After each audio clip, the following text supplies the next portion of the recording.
Thank you. My name is Wataru Ishida. I come from NTT Electronics America. Today I want to talk about what we are doing regarding open networking. So first, I want to do the introduction of our company. We are NTT Electronics, established in 1982. We are 100% subsidiary of NTT. NTT is a telco in Japan. So NTT Group has many subsidiary company, and most of them is the carrier. So they are operating the mobile networks or domestic access networks or global IP networks. But our company is manufacturing the hardware for the optical transportation. So next, I want to explain the relationship with IP Infusion and NTT Electronics NEL. So now we are working on the platform, the Edgecore Cassini, together with IP Infusion. So IP Infusion NEL and Edgecore is collaborating to develop the white box packet transponder switch. Cassini Platform for the main target is data center interconnect, but as Greg said, it is not limited to data center interconnect, I think. And we are doing the joint development to support NEL's Coherent DSP. So we are manufacturing the DSP, Coherent DSP, and optical modules. And we also trying to open up the software part a little bit. So I will explain later, but we are doing the project called TAI. This is a transport version of SAI. So this is our main product, Coherent DSP. So this is third generation, the 200 gig, 100 gig dual polarization, 60 QAM, QPSK supported Coherent DSP with Kawi client interface. So this is suitable for both CFP-ACO, CFP2-ACO, and CFP2-DCO for the high port density line card applications. So this is third generation, and actually we are also developing the fourth generation, fifth generation, but today I can't talk about that. So since the Cassini platform has this DSP, third generation DSP, I will talk about this DSP today. So white box packet transponder. So last year, I think, the Voyager came out, and Cassini is kind of successor of Voyager from Edgecore. We believe this is enabler to make disaggregation happens in the transponder market. So inside the box, as Roland said, Broadcom ASIC, Ethernet ASIC is inside it. Which enables L2, L3 function as well as transport functions. And this will enable the movement called optical packet convergence. I will also explain this later. A little bit more about Edgecore Cassini. This has 16 QSFP28 port in the middle, and also 8 plug-in unit slots. And inside it, there is a Broadcom Tomahawk Plus. And there's 3 types of plug-in unit card, CFP2-ACO, which has our NEL's DSP in it, and the CFP2-DCO, which is now available from Acacia, and also QSFP28. So as Roland said, you can, not only the transport port, you can also increase a client port as well. And NEL supplies both hardware. Of course, we supply the DSP for CFP2-ACO card, but we are also working on the software side. So as you can see, this is a plug-in unit card of ACO. So here our DSP resides, and here is the CFP2-ACO slot. And there's a multiple CFP2-ACO vendors there, so we can do the kind of plug and play, like just a client port. We can do plug and play for the transport port. So I want to talk a little bit about the openness in transport network. So there are several open initiatives working on the openness in transport network. One is Open LODEM, and OpenConfig and the ONF TAPI. But in my understanding, most of these activities is focusing on a northbound API between the operator's controller orchestrator and the transport device, like a transponder. Now, however, the hardware and the software which compose the transport device is still vertically integrated. Do you think that will change? Yes. Right. Yeah. But the first step is to get these boxes out there. Right. And then people will start to disaggregate the transponders from the... Yes. Yeah. Is that a fair statement? It is, I guess. Yeah. And as you may know, compared to the transport, when we see the data center network, so something similar to the transition from the mainframe to IA server happened already. So big data center operators disaggregate the hardware and software inside the network gears. So we call these white box switches.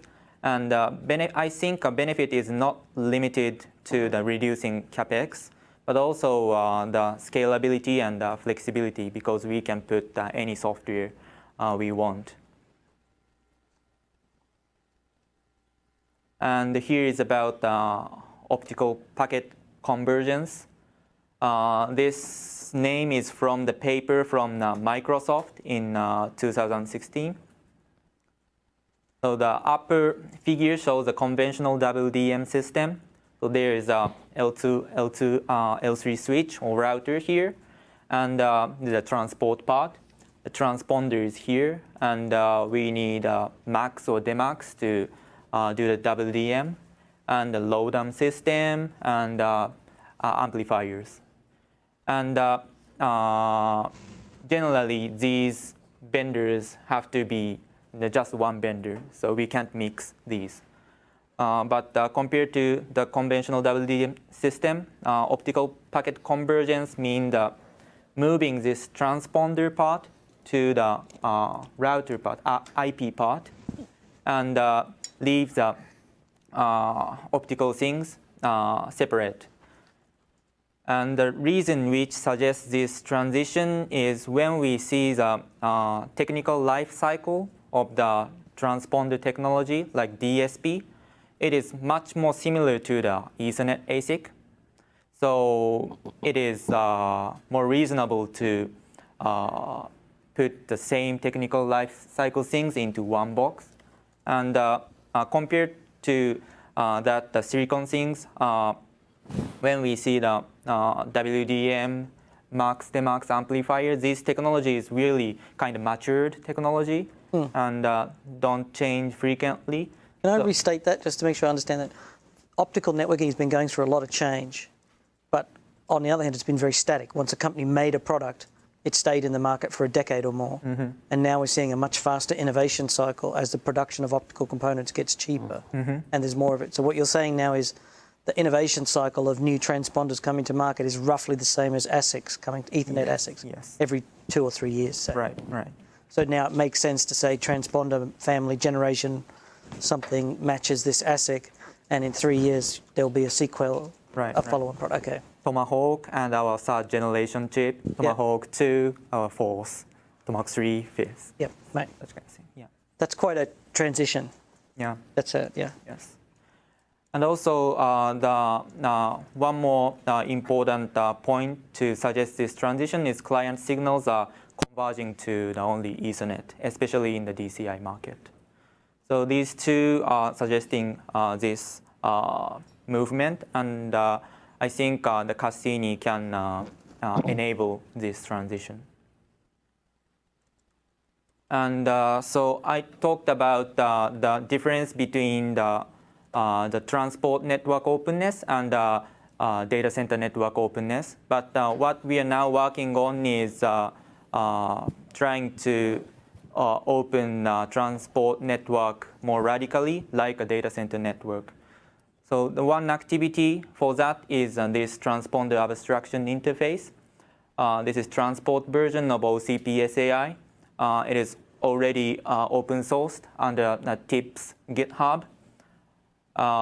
Contributors is Cumulus, Edgecore, and NTT, and IP Infusion is supporting these activities.